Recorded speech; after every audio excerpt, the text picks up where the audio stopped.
በስመ አብ ወወልድ ወመንፈስ ቅዱስ አሐዱ አምላክ አሜን።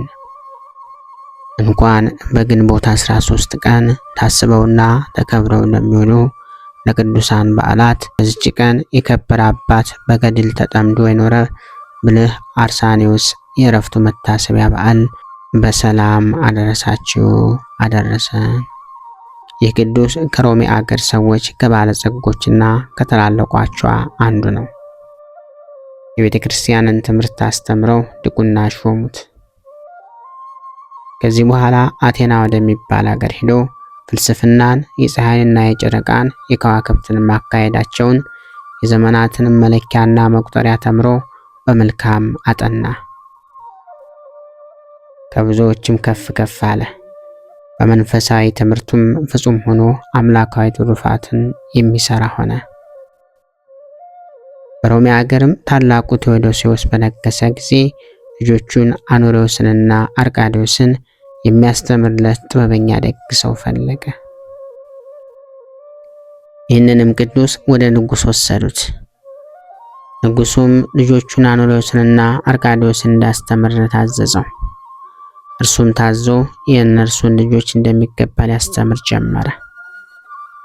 በብዙ ትግልና ድካም ስለሚያስተምራቸው ያለ ርኅራኄ ብዙ ድብደባን ይደበድባቸው ነበር። ንጉሥ ቴዎዶሲዎስን ባረፈ ጊዜ ልጆቹ አኖሬዎስ በሮሜ ሀገር፣ አርቃዴዎስም በቁስጥንጥንያ ነገሱ። እግዚአብሔርም በአርሳኔዎስ ልብ ፍርሃትን አሳደረ። በታናሽነታቸው ጊዜ ሲያስተምራቸው የሚመታቸው ስለሆነ በዚህ ምክንያት ከዓለም ይወጣ ዘንድ የነፍሳቸውንም ደህንነት ለሚሹ የሚበራ መብራት ሆኖ ሌሎች ይበሩበት ዘንድ አነሳሳው።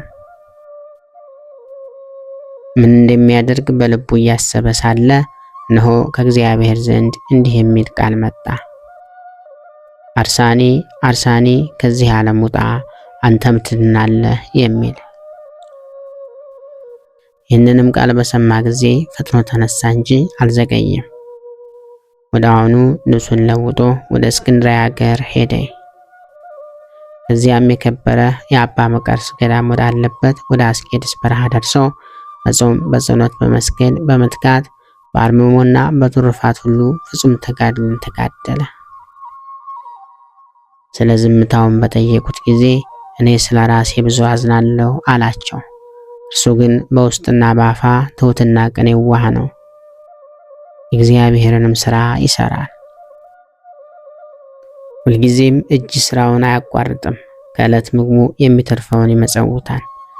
የነፍሳቸውንም ደህንነት ለሚሹ ጥቅም ያላቸው ብዙ ድርሳኖችና ተግሳጾችን ደርሷል። ወደ ቤተ ክርስቲያን በሚገባ ጊዜ ሰው እንዳያየው በምሰሶ ኋላ ይሰወራል። ይህም አባት ድንቆች ተአምራትን ያደርጋል። የብዙዎች ሰዎችን ገድል እግዚአብሔር ገልጦለታልና። ያማረ ሕዋሳቱም የጸና ፊቱም ብሩህና እጅግ ደስ የሚል ጽሙም ከወገቡ መታጠቂያ የሚደርስ ረጅም ነው። ከለቅሶ ብዛት የተነሳ የቅንድቡ ጠጉር ተነቀለ። ቁመቱም ረጅም ነው፣ ግን ያጎነብሳል። ወደ መልካም ሽምግልናም ደረሰ። እድሜውንም ሁሉ 100 ዓመት ሆነ። በሮሜም 40 ዓመት ኖረ። በአስቄጥስ ገዳም 35፣ በምስር ገዳም 20 ዓመት፣ በእስክንድርያ 3 ዓመት። ከዚያም በኋላ ወደ ምስር ገዳም ተመልሶ በዚያ 2 ዓመት ተቀምጦ በሰላም አረፈ። ለእግዚአብሔር ምስጋና ይሁን። እኛንም በዚህ ጻድቅ ጸሎት ይማረን፣ በረከቱም ከኛ ጋር ትኑር ለዘላለሙ አሜን። ክብር ምስጋና ይሁን አንድ አምላክ ለሚሆን ለአብ ለወልድ ለመንፈስ ቅዱስ ስም እስከ ዘላለሙ አሜን። ወስብሐት ለእግዚአብሔር ወለወላዲቱ ድንግል ወለመስቀሉ ክቡር። ይቆየን።